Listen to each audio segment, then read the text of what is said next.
Good evening all of you. आप सभी का इस क्लास में स्वागत है। आज इस क्लास में हम चर्चा करने वाले हैं एनसीईआरटी क्लास 12 पार्ट 2 और अध्याय 1 है जिसका नाम है भारत में सामाजिक परिवर्तन की प्रक्रियाएं। जब हम भारत में सामाजिक परिवर्तन की प्रक्रियाओं की बात करते हैं तो इन प्रक्रियाओं को हम दो भागों में बांटते हैं। कितने भागों में बांटते हैं? दो भागों में बांटते हैं। एक संरचनात्मक परिवर्तन और एक सांस्कृतिक परिवर्तन। संरचनात्मक परिवर्तन वे होते हैं जिनसे समाज की संरचना में परिवर्तन आता है। तो इसमें मुख्य रूप से हम औद्योगिकरण और नगरीकरण पे चर्चा करेंगे और सांस्कृतिक परिवर्तन के अंतर्गत हम संस्कृतिकरण, पश्चिमीकरण, लौकिकीकरण इन पे चर्चा करेंगे। साथ में ही सामाजिक परिवर्तन का एक सशक्त माध्यम और है सामाजिक आंदोलन, उस पे चर्चा करेंगे और अंत में कुछ महत्वपूर्ण प्रश्नों पे चर्चा हम करने वाले हैं। तो पहले बात करते हैं कि सामाजिक परिवर्तन किसे कहते हैं और ये कितने प्रकार के होते हैं। तो देखो, समाज की संरचना में, समाज संबंधों में, समाज के अंदर सामाजिक समूहों में किसी भी प्रकार का परिवर्तन सामाजिक परिवर्तन कहलाता है। इसको हम सामाजिक परिवर्तन को हम मुख्य रूप से दो भागों में विभाजित करते हैं। ये दो भाग कौन कौन से हैं? एक संरचनात्मक परिवर्तन, ये परिवर्तन वो है जो सामाजिक संस्थाओं, परिवार है, विवाह है, नातेदारी है, जाति है, सामाजिक संबंध या संरचना में परिवर्तन लाते हैं। इस प्रकार के परिवर्तनों को संरचनात्मक परिवर्तन कहते हैं। जैसे नगरीकरण से परिवार पे क्या प्रभाव पड़ा। परिवार है, पहले परिवार की स्ट्रक्चर ऐसी थी कि वो जॉइंट फैमिली थी, लेकिन जैसे ही नगरीकरण और औद्योगिकरण आया, परिवार है वो जॉइंट फैमिली ना रहकर न्यूक्लियर फैमिली बन गया। तो यानी स्ट्रक्चर बदल गई समाज की, तो वो संरचनात्मक परिवर्तन है। और सांस्कृतिक परिवर्तन वो होते हैं जिससे समाज की परंपराओं में, समाज के रीति रिवाजों में, समाज के मानदंडों में, संस्कृति में आदि में परिवर्तन होते हैं। यानी समाज के कुल मिला के संस्कृति में परिवर्तन होते हैं, मूल्यों में परिवर्तन होते हैं। उन्हें हम सांस्कृतिक परिवर्तन के अंतर्गत रखते हैं। तो संस्कृतिकरण, पश्चिमीकरण और आधुनिकीकरण ये संस्कृति में परिवर्तन है, यानी सांस्कृतिक परिवर्तन की प्रक्रिया है। तो अब हम एक एक करके हम चर्चा कर लेते हैं कि ये क्या है और किस प्रकार से ये समाज को प्रभावित करते हैं। तो पहले हम बात करते हैं नगरीकरण। तो नगरीकरण, जैसा कि हम सभी जानते हैं कि जब गांव हैं वो नगरों में तब्दील होने लगते हैं या नगरीय आबादी का विस्तार होता है, उसे हम नगरीकरण कहते हैं। लेकिन समाजशास्त्रीय अर्थ में केवल ये नहीं है कि नगरीय आबादी बढ़ गई, लेकिन साथ साथ में जो सामाजिक संबंध होते हैं, जो आर्थिक संबंध होते हैं, उनमें भी परिवर्तन आता है। तो एम एन श्रीनिवास ने क्या कहा कि नगरीकरण से तात्पर्य केवल सीमित क्षेत्र में अधिक जनसंख्या से नहीं है। भी हम कहते हैं कि जहां पर 5,000 से अधिक आबादी हो, 400 से अधिक जनसंख्या घनत्व हो, वो नगर है। तो केवल इतने से नगर नहीं बन जाता है, वहां पे सामाजिक आर्थिक संबंधों में परिवर्तन आता है, वो नगरीकरण कहलाता है। एम एन श्रीनिवास ने ऐसा कहा। इसी प्रकार से एंडरसन ने भी क्या कहा? एंडरसन ने भी कहा कि ये दो तरफा प्रक्रिया है, दो तरफा प्रक्रिया है, टू वे, वन वे प्रक्रिया नहीं है। इसमें केवल जनसंख्या नहीं बढ़ती है बल्कि अन्य परिवर्तन भी आते हैं। दृष्टिकोण में परिवर्तन आता है, नजरिए में परिवर्तन आता है। तो यानी कोई गांव का व्यक्ति नगरों में जाता है तो उसका नजरिया बदल जाता है, उसका दृष्टिकोण बदल जाता है, वो नगरीकरण है। केवल वो वहां रह गया और अपने तौर तरीके नहीं छोड़ता है, पूरा का पूरा एक गांव शहर बन गया, लेकिन वो शहरी तरीकों को, शहरी जीवन शैली को नहीं अपनाता है, तो वो नगरीकरण की श्रेणी में नहीं माना जाएगा। तो नगरीकरण में जनसंख्या घनत्व है, लगभग अधिकतर आबादी गैर कृषि कार्य करती हो, तो वो नगरी ये क्षेत्र है। और इस प्रकार की जब क्षेत्र का विस्तार होता है उसे हम नगरीकरण कहते हैं। ये गांव का नगरों में परिवर्तन है। ये क्यों होता है? भारत में नगरीकरण की हम बात करें तो भारत में नगरीकरण कुछ अलग है पूरी दुनिया से। तो इसको समझने का प्रयास करेंगे भारत में नगरीकरण कैसे आया। प्राचीन जो नगर हुआ करते थे, जो सांस्कृतिक राजधानियां थी, जो राजनीतिक राजधानियां थी, वो नगर कुछ अलग प्रकार के नगर थे। लेकिन जो आधुनिक नगरों की हम बात कर रहे हैं वो औद्योगिकृत नगर है। वो किस प्रकार के नगर है? औद्योगिकृत नगर है। तो नगरीकरण का सबसे प्रमुख कारण औद्योगिकरण है। औद्योगिक इकाइयां जहां स्थापित होती है, लोग काम की तलाश में, रोजगार की तलाश में वहां आते हैं और आकर बसने लगते हैं। वहां अनेक सुविधाएं बन जाती है और नगरों का विकास हो जाता है। इसी प्रकार से यातायात इन संचार के साधनों का विकास बनने से नगरीकरण बढ़ा है। यातायात से एक स्थान पे नगरों में आसानी से जाया जा सकता है। नगरों में कुछ आर्थिक आकर्षण हो रहे हैं, जैसे कि रोजगार वहां पे अधिक मिलती है। इसी प्रकार से सुविधाएं वहां अधिक उपलब्ध होती है, जैसे कि शिक्षा, स्वास्थ्य, ये सब, सड़कें, बिजली, पानी और बहुत सारी सुविधाएं मिलती है। और मनोरंजन के केंद्र भी होते हैं, धार्मिक कुछ केंद्र भी होते हैं, कुछ शैक्षणिक केंद्र भी हो सकते हैं, कुछ राजनीतिक प्रशासनिक केंद्र भी हो सकते हैं। तो ये नगरीकरण के प्रमुख कारण है। तो भारत में अगर हम आजादी के बाद नगरीकरण की प्रक्रिया की बात करें तो यहाँ कुछ थिंकर्स ने स्टडी किया है, उनका जिक्र करना यहाँ पे जरूरी हो जाता है। कुछ चीजें मैंने अपनी तरफ से ऐड की है ताकि क्लास आपके लिए और ज्यादा यूजफुल हो, परीक्षा में प्रश्न है वो यहीं से बन सके। और वैसे ज्यादातर मैंने पूरा का पूरा बेस है वो एनसीईआरटी रखा, कुछ चीजें जरूरत के हिसाब से इसमें ऐड की है। यानी एनसीईआरटी को जब पढ़ते हैं तो क्या होती है, बड़ी बोरिंग लगती है तो इसमें कुछ मैंने अपनी तरफ से मिर्च मसाला डाला है। तो नगरीकरण की बात करें आजादी के बाद तो किंग्सले डेविस की पुस्तक है urbanisation in India, past and future in India's urban future. ये पुस्तक को आप ध्यान से देखना, लंबा चौड़ा नाम है और यहीं से प्रश्न बनते हैं। अर्बनाइजेशन इंडिया, ठीक है, यहां तक पास्ट एंड फ्यूचर, पास्ट का भी जिक्र कर रहे हैं, फ्यूचर का भी जिक्र कर रहे हैं। और इंडियाज अर्बन फ्यूचर क्या है, भविष्य में इंडिया के नगर कैसे होंगे। तो भविष्य के बारे में नगरों की चर्चा किसने की है? किंग्सले डेविस ने की है। 1962 में ये इनकी पुस्तक आई थी और उन्होंने भारत और पाकिस्तान का भी अध्ययन है वो किया है। एक है लुइस बर्थ की पुस्तक है urbanism as a way of life, 1938 के अंदर। सन इंपॉर्टेंट है। अर्बनिज्म, नगरवाद, नगरवाद या नगरीयता की बात है वो इस पुस्तक में करते हैं। एज अवे, एक जीवन शैली। तो इसमें इन्होंने कहा क्या था कि नगर एक जीवन शैली है और उस जीवन शैली को नगरवाद या नगरीयता के नाम से जाना जाता है, अर्बनिज्म के नाम से जाना जाता है। और इसी बात की जिक्र है वो अपने एम एस श्रीनिवास कर रहे थे कि केवल जनसंख्या नहीं बढ़नी है, जो नगरवाद है, नगरीय जीवन शैली है, वो भी महत्वपूर्ण है। एम एस ए राव ने ब्रिटिश ने कहा कि जब ब्रिटिश काल में नगरीकरण की प्रक्रिया प्रारंभ हुई तब जो परंपरागत नगरवाद था वो प्रभावित हुआ। परंपरागत नगरवाद, तो हम कह रहे हैं ना, जैसे अयोध्या है, हरिद्वार है, ऋषिकेश है, दिल्ली है, तो ये जो नगर है वो औद्योगिक केंद्र नहीं है, ये भारत के अंदर परंपरागत नगरवाद था। लेकिन जो आधुनिक नगरवाद या जो ब्रिटिश काल के अंदर नगरवाद हुआ वो औद्योगिकृत नगरवाद था। इसी प्रकार से एम.एस. राव ने, इनकी एक पुस्तक और है urban sociology in India, urban sociology in India, 1974 में इन्होंने गांव में जो नगरीय प्रभाव थे उनकी चर्चा की। और 3 प्रकार के प्रभाव होता है। कितने प्रकार के प्रभाव होता है?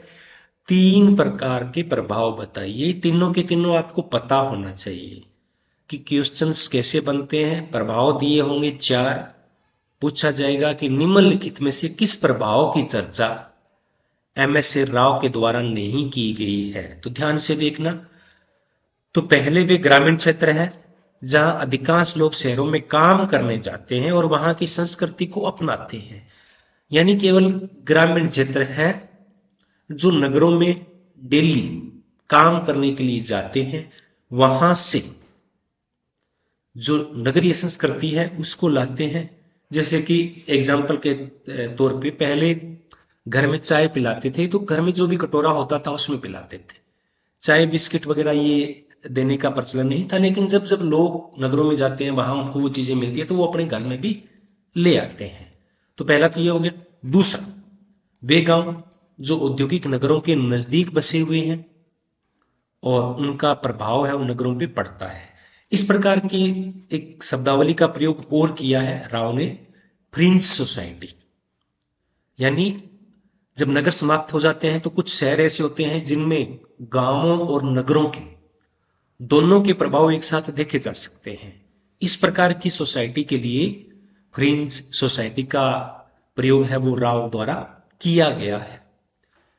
और तीसरे इलाके हैं जो निकट बसे हुए थे, ग्रामीण इलाके, और पूर्णतः अब शहर में मिल चुके हैं, वो नगरों में विलीन हो चुके हैं। तो ये है, तो ये तीन प्रकार के प्रभावों की चर्चा है वो एमएस राव के द्वारा की गई थी। नगरों के कारण हमें अनेक प्रकार की समस्याओं का सामना करना पड़ता है। जहां रोजगार की तलाश में लोग जाते हैं तो उनके पास रहना का कोई स्थान नहीं होता है। जो झोपड़पट्टी में रहते हैं, मलिन बस्तियों में रहते हैं, तो वहां जो स्वास्थ्य होता है वो डाउन चला जाता है। वहां मूलभूत सुविधाएं, बिजली, पानी, सड़क, निकासी, जल निकासी की प्रॉब्लम्स है वो रहती ही रहती है। तो उससे उनके स्वास्थ्य पे नेगेटिव प्रभाव है वो पड़ता रहता है। सही तरीके से वायु का वेंटिलेशन नहीं होता है, पर्यावरण प्रदूषित रहता है, सीलन वगैरह वहां पे ज्यादा रहती है। इस में अपराध है वो इसी क्षेत्रों से बढ़ने की संभावना है वो ज्यादा रहती है। यातायात आपने देखते होंगे कि ट्रैफिक बहुत तहस नहस हो जाता है। 1 किलोमीटर चलने के लिए कई बार 1-2 घंटे लग जाते हैं। बेरोजगारी चरम पे हो जाती है, पर्यावरण प्रदूषण होता है। तो इस प्रकार की समस्याओं का सामना को नगरों के अंदर हमें करना पड़ता है। तो भारत में जब नगरीकरण की बात करते हैं तो उपनिवेशवाद की बात करना जरूरी हो जाता है। भारत में जो आधुनिक नगरीकरण है वो उपनिवेश की देन है। तो वैसे उपनिवेश की चर्चा हम कर चुके हैं कि जब एक देश दूसरे देश पर शासन करता है तो उसे उपनिवेश कहते हैं, और जो देश शासन करता है उसे औपनिवेशिक देश कहते हैं। और पूर्व पूंजीवाद उपनिवेश का आधार आर्थिक नहीं था। उपनिवेश तो देखो पहले भी हुआ करते थे। उपनिवेश का मतलब होता है कि एक देश है जो दूसरे देश पे शासन करता है।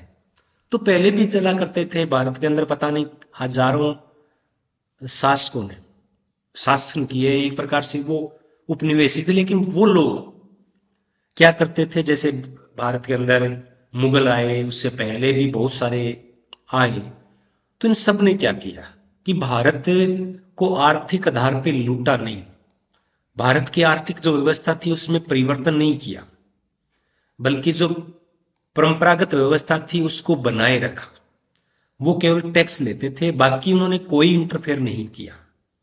लेकिन ब्रिटिश उपनिवेशवाद ने पूंजीवादी हितों को ध्यान में रखते हुए अपनी आर्थिक लाभ को प्राप्त करने के लिए ये किया कि आपको कौन सी फसल उगानी है। पहले वाले शासकों ने कभी नहीं किया।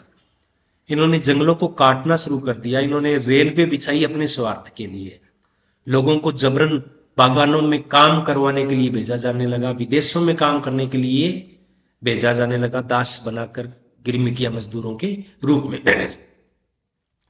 और ये सब पूंजीवाद के कारण हुआ। किस कारण हुआ? पूंजीवाद के कारण हुआ। तो पूंजीवाद आप जानते हैं कि एक आर्थिक व्यवस्था है जिसमें उत्पादन के साधनों पर स्वामित्व है वो सरकार का नहीं रहता है, कुछ विशेष लोगों का हो जाता है, और इसका एकमात्र उद्देश्य है कि ज्यादा से ज्यादा मुनाफा कमाना, ज्यादा से ज्यादा आर्थिक लाभ कमाना। तो ये नगरीकरण और उपनिवेशवाद की बात हो गई। अब हम बात करते हैं औद्योगिकरण की। औद्योगिकरण एक परिवर्तन की प्रक्रिया है, वो भी मुख्य रूप से उत्पादन से जुड़ी हुई प्रक्रिया है। उत्पादन की एक प्रक्रिया है जिसमें वस्तुओं का उत्पादन है हाथों की बजाय यांत्रिक शक्ति के प्रयोग से, जैविक शक्ति की बजाय जड़ शक्ति के प्रयोग से, छोटे स्तर से बड़े पैमाने पे, विकेंद्रित रूप से ना होकर केंद्रीय रूप से एक स्थान पर जिसे हम उद्योग या कारखाना कहते हैं, में किया जाता है, बड़े पैमाने पे किया जाता है। इसकी शुरुआत है वो इंग्लैंड के अंदर हुई थी 1760 के दशक में, और धीरे धीरे जो पहले कुटीर उद्योग थे, घरेलू उद्योग थे, पारिवारिक उद्योग थे, वो सब समाप्त हो गए और उनका स्थान बड़े उद्योगों ने ले लिया। तो क्या होता है औद्योगिकरण में? अगर हम इसकी विशेषताओं को देखें तो इससे उत्पादन मशीनों से होने लग जाता है, उत्पादन में वृद्धि होती है, नए मध्यम वर्ग का उदय होता है, नई तकनीकों का उदय होता है, आर्थिक विकास में तेजी आती है, पूंजीवाद को बढ़ावा मिलता है, कुटीर उद्योगों का पतन होता है, नगरों का विकास होता है। तो ये बहुत सारे विशेषताएं हैं औद्योगिकरण की। अगर हम बात करें प्रभावों की, चाहे नगरीकरण हो, चाहे औद्योगिकरण हो, चाहे फिर कहीं ना कहीं पश्चिमीकरण है या फिर आधुनिकीकरण है, ये परिवर्तन तो संरचनात्मक और सांस्कृतिक हमने बांट दिए, लेकिन दोनों एक दूसरे से जुड़े हैं। अगर संरचना में परिवर्तन होगा तो संस्कृति में परिवर्तन होगा, अगर संस्कृति में परिवर्तन होता है तो संरचना में परिवर्तन होता है। दोनों को हम, ऐसा नहीं है कि पूर्णतः हम इसको अलग अलग कर सकते हैं। तो इन सब के प्रभावों की बात करें तो सबसे अधिक प्रभाव पड़ता है वो परिवार पे पड़ता है।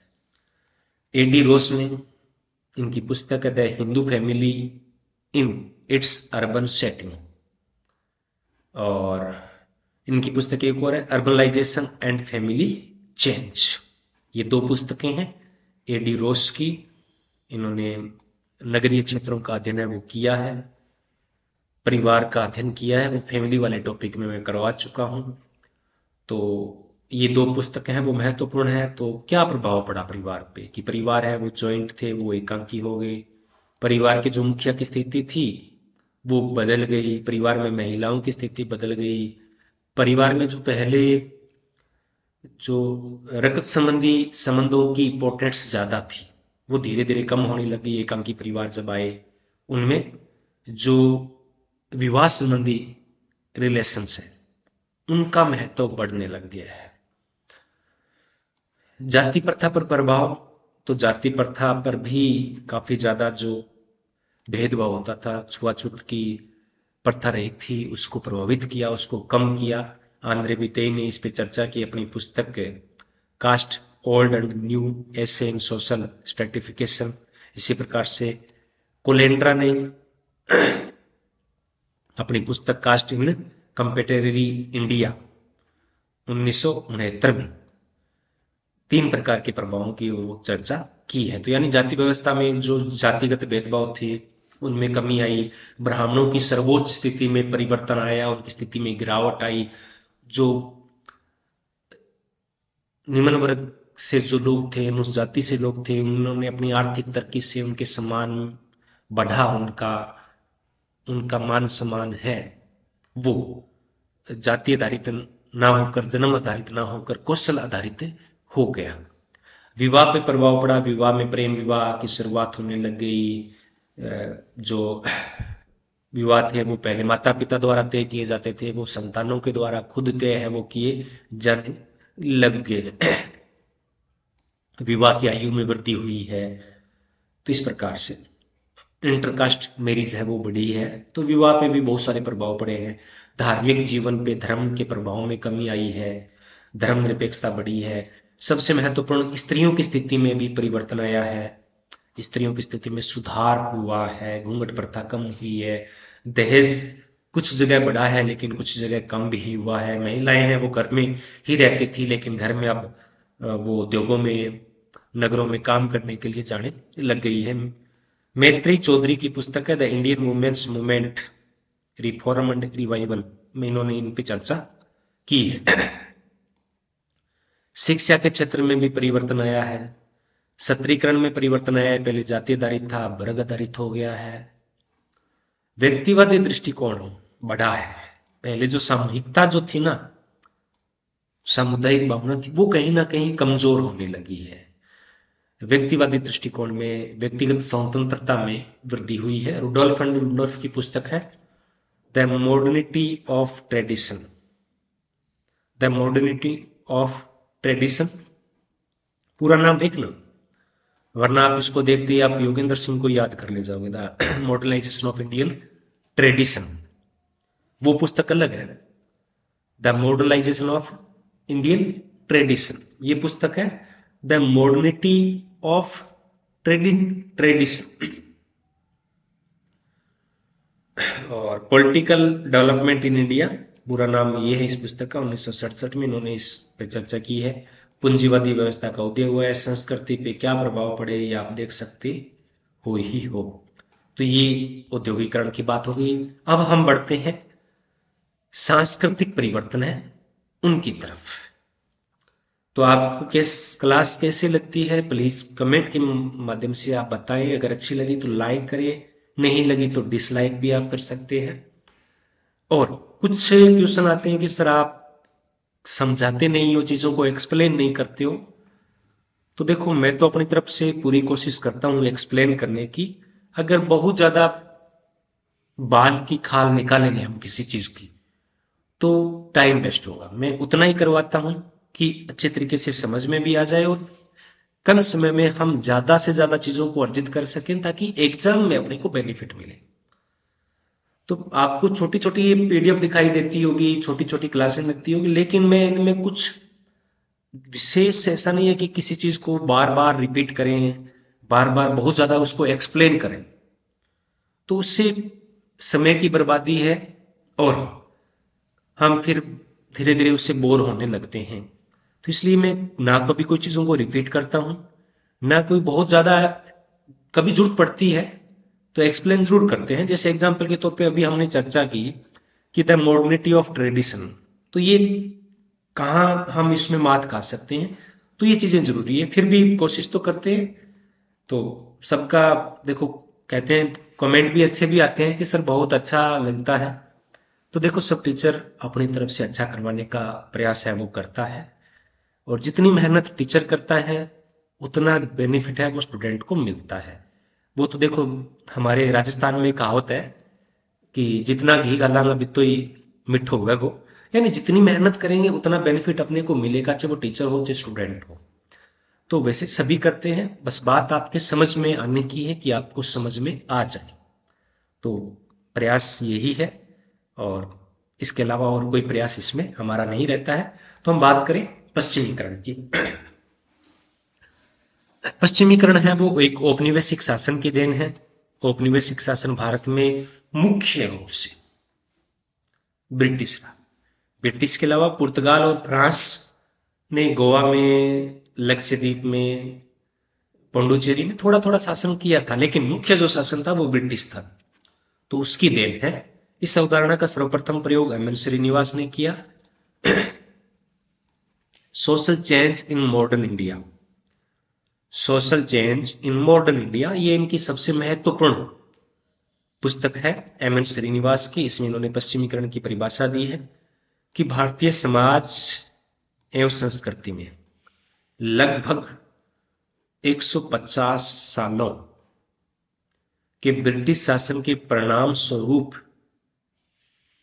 जो परिवर्तन आए हैं उन सब को हम पश्चिमीकरण कहते हैं। चाहे वो प्रौद्योगिकी में परिवर्तन है, संस्थाओं में परिवर्तन है, विचारधारा में परिवर्तन है और मूल्यों में परिवर्तन है। तो पश्चिमीकरण की बात करें तो ये उपनिवेशी शासन का परिणाम है, और ये आजादी के बाद भी जारी है। ऐसा नहीं है कि जब ब्रिटिश थे तभी प्रभाव पड़ रहा, अब भी प्रभाव पड़ रहा है। अब भी हम और ज्यादा प्रभाव तेज हो गया है। जब ब्रिटिश हमारे देश में थे उससे ज्यादा प्रभाव हम वर्तमान में देखते हैं पश्चिमीकरण का। आज हम हर शहर के अंदर पिज्जा हट देखते हैं, पहनावा है हम उसको देखते हैं, हम इंग्लिश का प्रयोग करते हैं। हम कुछ जैसे घर में सेव पड़ा है या केला पड़ा है तो उसको फिर हम बच्चे को ये सिखाते हैं, और खुद भी यही कोशिश करते हैं, जो अपने आप को मॉडर्न दिखाने की कोशिश करते हैं कि ये एप्पल है, ये बनाना है। तो ये कहीं ना कहीं उसका प्रभाव है पश्चिमीकरण का। तो ये रुका नहीं है, ये तेज चल पड़ा है। तो इसमें मुख्यतः ब्रिटिश प्रभाव का अध्ययन किया जाता है। एम एन श्रीनिवास ने तो ब्रिटिश प्रभावों की चर्चा की है, लेकिन अगर एक अवधारणा के व्यापक तौर पे देखें, क्योंकि पश्चिमीकरण एक अवधारणा दी एम एन श्रीनिवास ने, लेकिन अवधारणाएं उससे व्यापक होती है। केवल ये नहीं कि जो बात एम एन श्रीनिवास ने कह दी वही लागू होगी, नहीं, चीजें ऐड होती रहती है, अवधारणाएं व्यापक होती रहती है, और जो मूल होता है हो सकता है उसको नकार दिया जाए। तो इसके और भी बहुत सारे प्रारूप है, यानी एक प्रारूप नहीं है, अनेक प्रारूप है। जैसे कि अमेरिकी प्रारूप आजकल भारत में काफी ज्यादा प्रचलित है। सभी वर्गों में इसका प्रभाव है, पहले उच्च वर्ग में आता है, फिर मध्यम वर्ग में आता है, फिर निम्न वर्ग में आता है। ये नैतिक रूप से एक तटस्थ अवधारणा है। ये चीज आपको थोड़ा देखना पड़ेगा कि ये नैतिक रूप से तटस्थ अवधारणा कैसे है। नैतिक रूप से तटस्थ होना, तटस्थ होने वाली किसी एक चीज का पक्ष नहीं लेना, निरपेक्ष अवधारणा है। नैतिक रूप से नैतिक मूल्य होते हैं कि ये अच्छा है, ये बुरा है। तो पश्चिमीकरण एक अच्छा बुरा नहीं है, जो है वो है, आप उसे अच्छा मानते हैं, बुरा मानते हैं, वो पश्चिमीकरण की बात नहीं है, वो हमारा व्यक्तिगत व्यू हो सकता है। तो पश्चिमीकरण एक नैतिक रूप से तटस्थ अवधारणा है। ये एक जटिल अवधारणा है, स्वयं इस बात को एम एन श्रीनिवास ने स्वीकार किया था। इसका प्रभाव सामाजिक, आर्थिक, राजनीतिक जीवन के सभी पक्षों पर पड़ा है। ऐसा कोई पक्ष नहीं जहां पे पश्चिमीकरण का प्रभाव नहीं पड़ रहा है। कुप्पुस्वामी ने अपनी पुस्तक social change in India, social change in modern India, M N Srinivas Kuppuswamy की कौन सी है, सोशल चेंज इन इंडिया में अवधारणा में उन्होंने व्यवहार, ज्ञान और मूल्य संबंधी बातों को भी सम्मिलित किया है। लर्नर ने, डेनियल लर्नर ने पश्चिमीकरण को अनुपयुक्त एवं संकुचित अवधारणा आलोचना की है कि पश्चिमीकरण कुछ ऐसा कोई कुछ नहीं है, आधुनिकीकरण ही है। डेनियल लर्नर मुख्य रूप से आधुनिकीकरण की बात करते हैं, तो इसलिए वो पश्चिमीकरण को नकारते हैं और कहते हैं कि एक अनुपयुक्त और एक संकुचित अवधारणा है। इसी प्रकार से योगेंद्र सिंह इसे कहते हैं कि यह सैद्धांतिक तौर पे अनिश्चित अवधारणा है। सैद्धांतिक तौर पे क्या है, अनिश्चित अवधारणा है। तो ये बात होगी पश्चिमीकरण की। अब हम बात करते हैं आधुनिकीकरण, इसकी करते हैं आधुनिकीकरण की। देखो ये जो क्लासेस जो मैं एनसीईआरटी के दे रहा हूं, ये सभी एग्जाम है, चाहे वो कक्षा 11 से लेकर यूपीएससी तक, ये समाजशास्त्र का बेस है। और यहां अगर आप चीजों को अच्छे तरीके से समझ लेते हैं तो आप समाजशास्त्र को पढ़ेंगे तो आपको पढ़ना आसान हो जाएगा। और क्वेश्चन देखो, 12वीं 10वीं का है, 11वीं का है, या बीए लेवल का होता है, एमए लेवल का होता है, तो प्रश्नों की जो स्ट्रक्चर है वो बदलती रहती है, जो गहराई है वो बदलती रहती है, लेकिन चीजें यही है। आपको इसी में से निकाल के उत्तर देना है, और वो कैसे देना है वो आप पे डिपेंड करता है कि आप कितना इस चीज को ग्रहण कर पाते हैं। तो अभी हमारी 4-5 क्लासें और होगी एनसीईआरटी की, तो उसके बाद ये हमारा +1 और 2 है वो कंप्लीट हो जाएगा। पर इतना मैं दावा कर सकता हूं कि कुछ +2 बेस पे कोई भी एग्जाम होगा, उसमें यहां से आपको बहुत बेनिफिट होने वाला है। आधुनिकीकरण की बात करें तो आधुनिकता एक शब्द है। आधुनिकता, आधुनिकता जब आती है तो उसे आधुनिकीकरण कहते हैं। एक मॉडर्न होना एक समय सापेक्ष अवधारणा है। आज से हजारों साल पहले क्या था, जब पहले वो कहते हैं ना, घर में सास बहुओं में बात होती है कि सास भी कभी बहू थी, और प्रत्येक बहू को अपनी सास से शिकायत रहती है कि हमारे वक्त में, यानी वो प्राचीन वक्त की बात कर रहे हैं, हमारे वक्त में ऐसा होता था। तो वो कहीं ना कहीं आधुनिकता की बात कर रही थी कि आजकल चीजें बदल गई है। तो आधुनिकता को अगर हम देखें तो परंपराओं को त्यागना, आधुनिकता क्या है, आधुनिकता का विलोम शब्द है परंपरा, ट्रेडिशन। तो परंपराओं को त्यागना और उसके स्थान पे नवीन, वृहत व्यक्तिवादी दृष्टिकोण को अपनाना आधुनिकीकरण कहलाता है। प्रारंभिक वर्षों में आधुनिकीकरण का आशय है वो प्रौद्योगिकी और उत्पादन प्रक्रिया में होने वाले सुधार से लिया जाता था, लेकिन अब इसका अर्थ है वो उसके साथ साथ लौकिकीकरण, धर्मनिरपेक्षता, वैज्ञानिक दृष्टिकोण से भी लगाया जाता है। एसी दुबे ने इसको परिभाषित करते हुए कहा है कि आधुनिकीकरण एक प्रक्रिया है जिसमें परंपरागत व्यवस्था के स्थान पे इच्छित मूल्यों, प्रेरणाओं एवं आदर्श नियमों की व्यवस्था को महत्व दिया जाता है। परिभाषा महत्वपूर्ण है, अच्छी तरीके से देख ले। डेनियल लर्नर आधुनिकीकरण के पश्चिमी मॉडल को स्वीकारते हैं। आधुनिकीकरण पश्चिमीकरण से एक व्यापक अवधारणा है।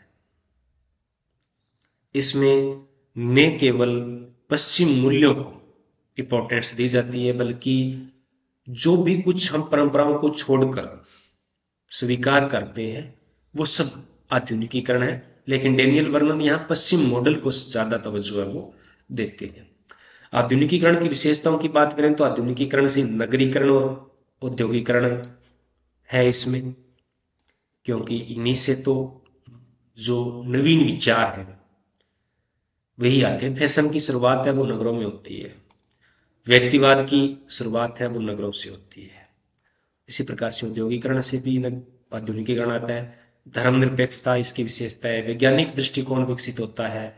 यातायात एवं संचार के साधनों के विकास है। लोकतंत्रीकरण है, नौकरशाही है, एकांकी परिवारों का विकास है। तो इसलिए आधुनिकीकरण है वो कोई एक दिशा में प्रकट होने वाली अवधारणा नहीं है, इसकी अनेक दिशाएं हैं।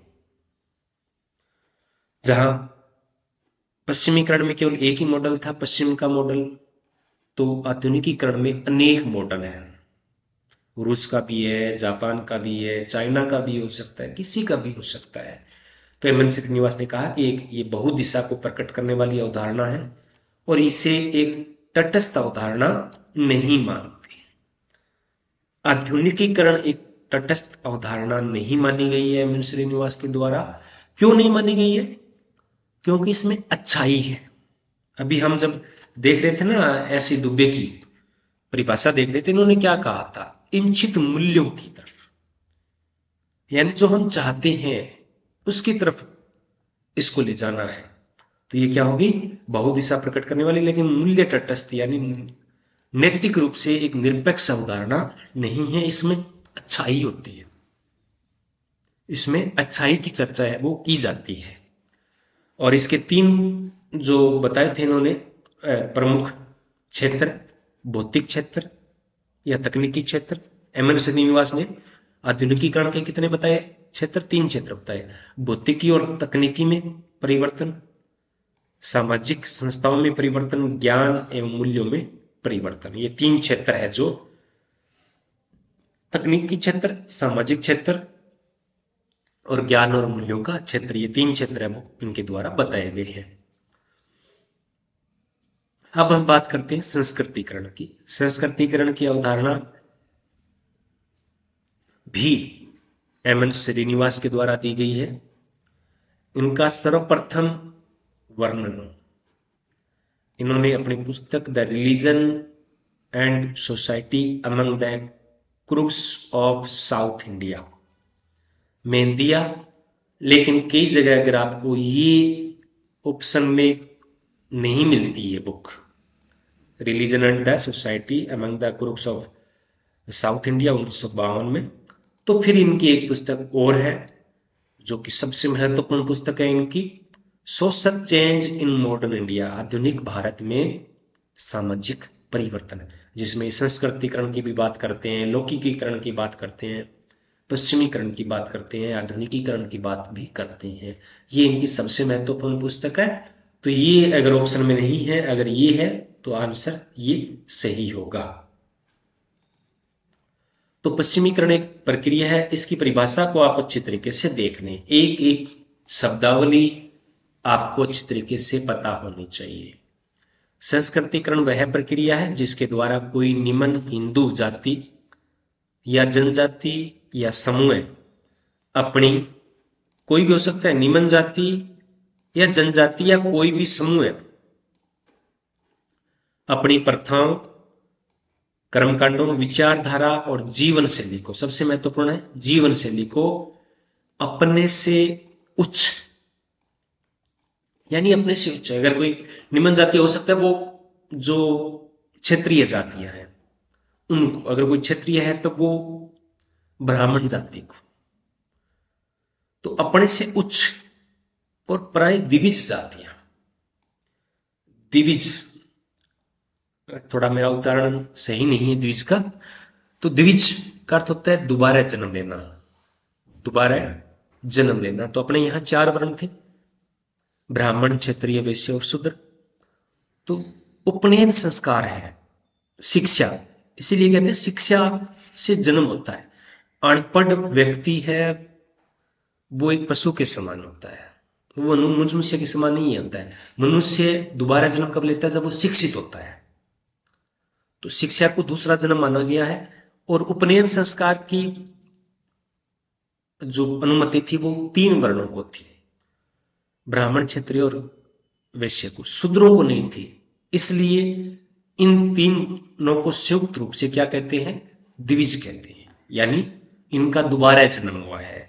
तो यानी कोई भी निम्न जाति है वो अपने से उच्च जाति है, चाहे वो फिर वैश्य है, चाहे क्षत्रिय है, चाहे ब्राह्मण है, उनकी दिशाओं में अपनी जीवन शैली को बदलती है और 2-3 पीढ़ी पश्चात अपनी उच्च स्थिति का दावा करती है, जो कि प्राय स्वीकार कर लिया जाता है। ये बात यहां पे एम.एन. श्रीनिवास इस परिभाषा में कहते हैं, लेकिन इनकी परिभाषाएं बदलती रही है। पहले इनको इन्होंने क्या कहा था? ब्राह्मणीकरण कहा था। क्या कहा था? ब्राह्मणीकरण। किसको? संस्कृतिकरण को। उन्होंने पहले कहा केवल ब्राह्मणों का अनुकरण करती है, निम्न जातियां, जनजातियां वो केवल ब्राह्मणों का अनुकरण करती है, लेकिन बाद में इन्होंने इसको बदल दिया और कहा कि यह संस्कृतिकरण है। और बाद में भी ये बदलते हैं कि पीढ़ी को कई बार तो कहते हैं कि यहां स्वीकार किया गया था, कई बार कहते हैं कि यहां स्वीकार नहीं भी किया गया था। तो इस प्रकार से हम कह सकते हैं भी अपने से कोई भी जाति अपने से उच्च जाति के रीति रिवाजों का अनुकरण करती है और अपनी स्थिति का उच्चता का दावा करती है, तो उसे संस्कृतिकरण कहते हैं। अगर हम इसकी विशेषताओं की बात करें तो संस्कृतिकरण को हम अच्छी तरीके से समझ सकते हैं कि ये पदमूलक परिवर्तन है, एक ये स्थिति में परिवर्तन है, पदमूलक परिवर्तन है। अब यहां ये लंबवत परिवर्तन नहीं है, कई जगह आपको लंबवत भी मिलेगा और ये कई जगह स्वीकार भी करते हैं, लेकिन ज्यादा इसको क्या कहेंगे कि ये पदमूलक परिवर्तन है। अब लंबवत और क्षैतिज परिवर्तन किस रूप में है? ये देखो, हमारे पास हजारों जातियां हैं और हजारों जातियों के अंदर हम उनको 4 वर्णों में विभाजित करते हैं। जैसे कि हम शूद्रों की बात करें तो शूद्र जात वर्ण है, उसमें बहुत सारी कास्टें हैं और वो कास्ट ऐसा नहीं है कि उनमें भी सत्रीकरण नहीं है, उनमें भी सत्रीकरण है, उनमें भी अलग अलग जातिवाद होता है कि हमारा जो स्तर है वो उससे उच्च है। तो हमने 4 बॉक्स बना दिए, एक वैश्य का, एक शूद्र का, एक क्षत्रिय का। मान लेते हैं कि सबसे ज्यादा इन्होंने बात की कि जो शूद्र है इसमें बहुत सारी जातियां हैं और ये दूसरा आ जाता है वैश्य का। तो अब लंबवत प्रक्रिया किसको माने? यहां से कोई अगर परिवर्तन होता है, यहां से ये, और ये है वो ब्राह्मणों के रीति रिवाजों का अनुकरण करती है और अपने की जो आसपास की जातियां हैं उनसे थोड़ा उच्च आ जाती है, यानी उनसे थोड़ा सा उच्च आ जाता है। ऐसा नहीं है कि वो उस क्राइटेरिया को पार कर जाएंगी, नहीं करेगी। जो शूद्र वर्ण है उसी में रहेगी, लेकिन अपने आसपास की जातियों से उच्च हो जाती है। तो वो उसकी स्थिति में परिवर्तन आ गया कि थोड़ा सा वो शूद्रों में थोड़ा सा उसमें सुधार हो गया है। अनुज जाति में उसकी स्थिति है वो आसपास की जातियों से उच्च हो गई है, लेकिन इतनी उच्च नहीं है कि वो उससे बाहर निकल पाए। तो ये पदमूलक परिवर्तन है वो है। तो इसलिए कई बार इसको क्षैतिज परिवर्तन भी कहते हैं और कई बार इसमें इसको लंबवत परिवर्तन बोल देते हैं। तो मूल रूप से ये स्थिति में परिवर्तन है, ये संरचना में परिवर्तन नहीं है। इससे जो समाज के जो स्ट्रक्चर है, जो 4 व्यवस्थित वर्णों में विभाजित है, वो स्ट्रक्चर प्रभावित नहीं होती है। ऐसा नहीं है कि कोई जाति है वो शूद्र से वो क्षेत्रीय में आ जाती है, बिल्कुल ऐसा नहीं होता है। कोशिश जरूर की जाती है लेकिन ऐसा होता नहीं है, क्योंकि जातीय कर्म को नहीं बदला जा सकता। हाँ, संस्कृतिकरण जहां प्रभावित होता है कि वो जाति कहीं बहुत दूर चली जाए, जहां पे उसके बारे में लोग नहीं जानते हैं, तब ऐसा हो सकता है। तो ये पदमूलक परिवर्तन है जो एनसीईआरटी में जिस प्रकार से कहा गया है। इसके कई प्रारूप हैं। पहले केवल ब्राह्मण बताया था, फिर उच्च जातियों में इसका अनुकरण है। संस्कृतिकरण का संबंध एक व्यक्ति से नहीं है, एक संपूर्ण समूह से। ऐसा नहीं है कि एक व्यक्ति बदलता है, नहीं, एक व्यक्ति बदलता है तो वो संस्कृतिकरण नहीं है, एक पूरा का पूरा समूह उसमें बदलता है। ये प्रक्रिया वो निरंतर चलती रहती है और ये संपूर्ण भारत में पाई जाती है। तो ये कुछ विशेषताएं हैं। ये गैर हिंदुओं में भी है, जनजातियों में भी है, और जो कुछ मुसलमानी ग्रुप हैं, इस्लाम को मानने वाले ग्रुप हैं, उनमें भी ये है। ये एक लंबी प्रक्रिया है क्योंकि ये 2-3 पीढ़ियों तक चलती रहती है। योगेंद्र सिंह ने इसे विचारधाराओं को ग्रहण करने वाली प्रक्रिया माना है। क्या माना है? विचारधारा को ग्रहण करने वाली प्रक्रिया माना है और अग्रिम समाजीकरण कहा है। ये 2 बातें हैं वो योगेंद्र सिंह के द्वारा है वो कही गई है। विसंस्कृतिकरण। अब यहां पे अमन श्रीनिवास एक बात और कहते हैं कि ये 2 तरफा प्रक्रिया है। क्या है? ये 2 तरफा प्रक्रिया है। इसमें केवल निम्न जातियां उच्च जातियों का अनुकरण नहीं करती है, बल्कि उच्च जातियां भी निम्न जातियों का अनुकरण करती है। और वो जैसे मांस मदिरा छोड़कर मांस मदिरा का सेवन करना शुरू कर देती है, तो इसे विसंस्कृतिकरण कहा गया है। और ये अनेक अवधारणाओं का, जैसे कि ब्राह्मणीकरण है, पहले नाम लिया था, अग्रिम समाजीकरण है, अनुकरण है, आदि का एक गुच्छा है। यानी एक जटिल अवधारणा है, इसमें अनेक अवधारणाओं का एक पुंज इसको बोल देते हैं। संस्कृतिकरण की आलोचना भी की जाती है। पहली आलोचना इस आधार पर की जाती है कि इससे संरचनात्मक परिवर्तन नहीं होता है। क्या नहीं होता है? कि संरचनात्मक परिवर्तन नहीं होता है, ये केवल स्थितिक परिवर्तन है। जातिगत जो सत्रीकरण है उसमें कोई बदलाव नहीं आता है। दूसरी आलोचना की जाती है कि निम्न जातियों की जीवन शैली है वो निम्न होती है और वो केवल उच्च जातियों का अनुकरण करती है। तो बाद में इन्होंने इस चीज में सुधार भी कर लिया कि नहीं, केवल निम्न जातियां नहीं है, उच्च जातियां भी निम्न जातियों का अनुकरण करती है, तो एक अनुकरण है। तो इसको एक अवधारणा का रूप देना कुछ लोग हैं वो उचित नहीं मानते। इन्होंने स्वीकार किया कि असमानता और जो भेदभाव है वो ठीक, कहते हैं कि उच्च जातियों की जीवन शैली उच्च होती है। अब उच्च जातियों की जो जीवन शैली है, उनके रीति रिवाज परंपराओं को स्वीकार कर लेना, तो इससे अनेक समस्याएं सामना करना पड़ता है। जैसे कि उच्च जातियां, उनमें दहेज की प्रॉब्लम ज्यादा है, दहेज की समस्या वो ज्यादा है। तो यहाँ पे तो दहेज को प्रोत्साहन मिलता है। और ये मान लेना कि निम्न जातियों की संस्कृति निम्न है, शर्मनाक है, ये छोड़ने लायक है, तो ये भी नर जाति बात वाली बात हो गई। संस्कृति सापेक्ष वाली बात नहीं होती, संस्कृति सापेक्षित होती है, अच्छी या बुरी नहीं होती है। धर्मनिरपेक्षीकरण, सेक्युलरिज्म, इसको लेकर बहुत विवाद रहा है भारत के अंदर। क्या धर्म के प्रति निरपेक्ष रहा जा सकता है?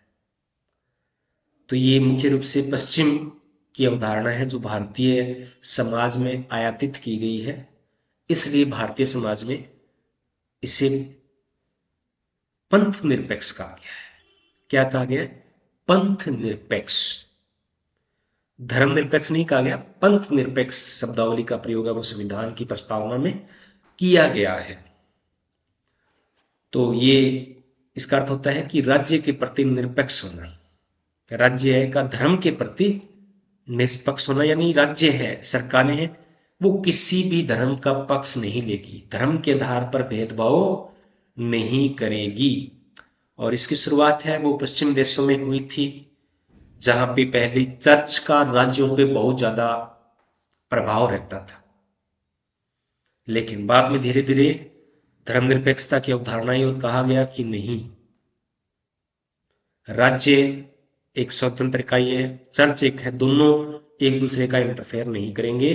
चर्च व्यक्ति का निजी मामला है, धर्म सार्वजनिक क्षेत्र में धर्म की चर्चा वो नहीं की गई। यहां से धर्मनिरपेक्षीकरण की शुरुआत है वो होती है।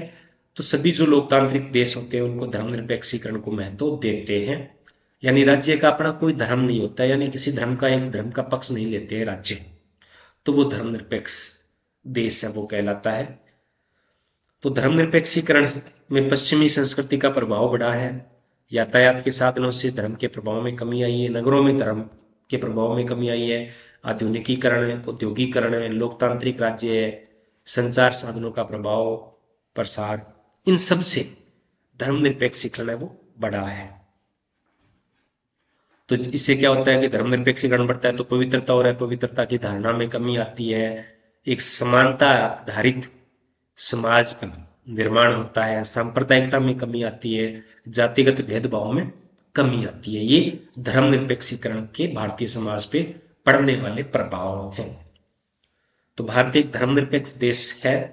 कुछ लोग हम कहेंगे कि सर धर्मनिरपेक्ष तो हो ही नहीं सकते, धर्म का अर्थ होता है कि कर्तव्य। हिंदू धर्म में धर्म का अर्थ क्या कहा गया? कर्तव्य। हम बोलते हैं ना कि ये तो मेरा कर्तव्य है, ये तो मेरा धर्म है, किसी भूखे को भोजन खिलाना मेरा धर्म है। तो हम धर्म से निरपेक्ष कैसे हो सकते हैं? नहीं हो सकते। लेकिन एक जो सामान्य शब्दावली है इसमें हम धर्मनिरपेक्ष के रूप में देश को स्वीकार करते हैं। अगर संवैधानिक रूप से देखेंगे तो पंथ निरपेक्ष सही शब्दावली होगी। एक लौकिकीकरण अवधारणा है, ये धर्मनिरपेक्षीकरण से थोड़ी अलग है। लौकिकीकरण, लौकिकीकरण, अलौकिकीकरण, अलौकिक यानी इस दुनिया से परे, लौकिकीकरण यानी इस दुनिया में। तो एक ऐसी प्रक्रिया है जिसमें मानव व्यवहार में जो व्याख्या है, मानव व्यवहार है वो अलौकिक आधार पर नहीं होता है, लौकिक आधार पर होता है। यानी धर्म के आधार पर नहीं बल्कि तार्किक आधार पर जब व्यवहार किया जाता है तो उसे लौकिकीकरण कहते हैं। ये एक वैज्ञानिक और तटस्थ अवधारणा है। क्या है? वैज्ञानिक और तटस्थ अवधारणा है। ये धर्मनिरपेक्षीकरण से थोड़ी सी अलग है। अब हम बात करते हैं सामाजिक आंदोलन की। सामाजिक आंदोलन पर मैंने क्लासें लगा चुका हूं। मैं सामाजिक आंदोलन पे मेरी 5 क्लासें हैं। कितनी क्लासें हैं? 5 क्लासों की एक सीरियल है जिसमें सामाजिक आंदोलन, धार्मिक आंदोलन, कृषक आंदोलन, जनजातीय आंदोलन, धर्म सुधारक आंदोलन, इस प्रकार से। तो आप उनको देख सकते हैं, ज्यादा डिटेल के अंदर देखते हैं। तो हम सामाजिक परिवर्तन की बात कर रहे हैं, तो सामाजिक आंदोलन से भी परिवर्तन होता है। तो सामाजिक आंदोलन से भी परिवर्तन होता है। तो क्या होता है परिवर्तन? जब परिवर्तन लाने का कोई प्रयास किया जाता है तो उससे, या परिवर्तन को रोकने के लिए कोई विरोध किया जाता है, यानी जानबूझ के अगर कुछ किया जाता है तो वो सामाजिक आंदोलन की श्रेणी में आते हैं। हर्बर्ट ब्लूमर ने क्या कहा कि सामाजिक आंदोलन जीवन की एक नई व्यवस्था स्थापित करने के लिए सामूहिक प्रयास है, सचेतन प्रयास है। इसके लिए विशेष प्रयास है वो करना पड़ता है। मेरिल ने इसे सचेतन प्रयास माना और हर्बर्ट ब्लूमर ने इसे सामूहिक प्रयास कहा है। तो इसको डिटेल में मैं यहां नहीं जा रहा, आप वहां देख सकते हैं, ज्यादा डिटेल में दिया भी नहीं है यहाँ पे। बस यहाँ पे कुछ लोगों के नाम दिए गए हैं जिन्होंने सामाजिक आंदोलन की शुरुआत की। तो हम बात करें तो सामाजिक आंदोलन है वो पश्चिमी शिक्षा के कारण, यातायात के साधनों के विकास के कारण, नए मूल्यों का उदय हुआ, प्रेस की शुरुआत हुई, लोगों में जागरूकता आनी शुरू हुई, वो अपनी परंपराओं को छोड़ने के लिए तैयार हुए। पश्चिमीकरण, आधुनिकीकरण, अत्यधिक कुप्रथाओं से लोग दुखी थे, परेशान थे, त्रस्त थे, तो उनसे जनता है वो छुटकारा पाना चाहते थे। इसलिए इस मौके का फायदा उठाते हुए कुछ सामाजिक सुधारकों ने प्रयास किए और लोग उनके साथ जुड़ते गए और सामाजिक आंदोलन सफल है वो रहे। तो 18वीं और 19वीं शताब्दी में बहुत सारे सामाजिक आंदोलन हुए और उनका सकारात्मक प्रभाव भी पड़ा। क्या प्रभाव पड़ा कि इससे सती प्रथा का अंत हो गया।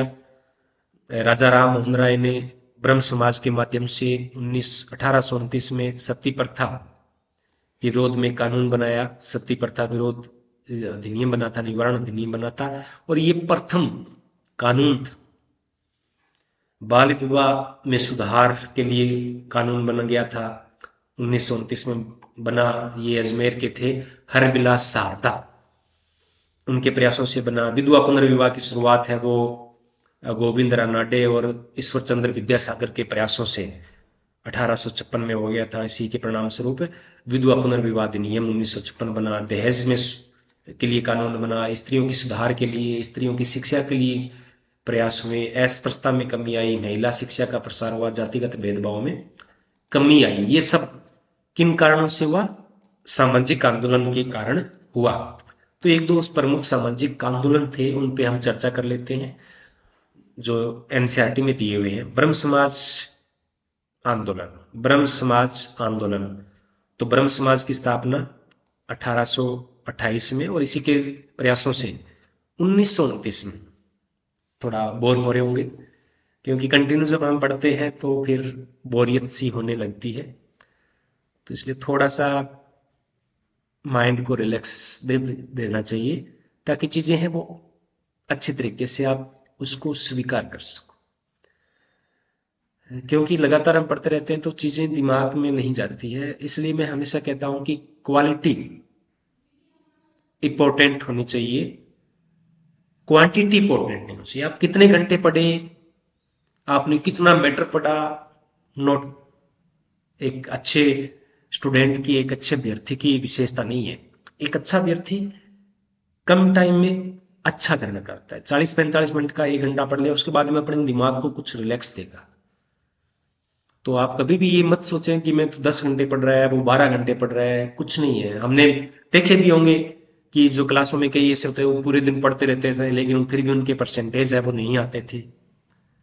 तो वो कोई पैमाना नहीं आता। कुछ लोग ऐसे थे तो वो 4-5 लिखते रहते हैं, कॉपियां भर देते हैं एक्स्ट्रा, तो उनके नंबर ज्यादा नहीं आते। तो ये कोई पैमाना नहीं होता है। पैमाना ये होता है कि हम एक क्वालिटी पूर्ण पढ़ें, अपने माइंड में जब पढ़ें तो बोझिल ना होने दें, और कोई दिमाग पे चीजें नहीं होनी चाहिए, बर्डन नहीं होना चाहिए।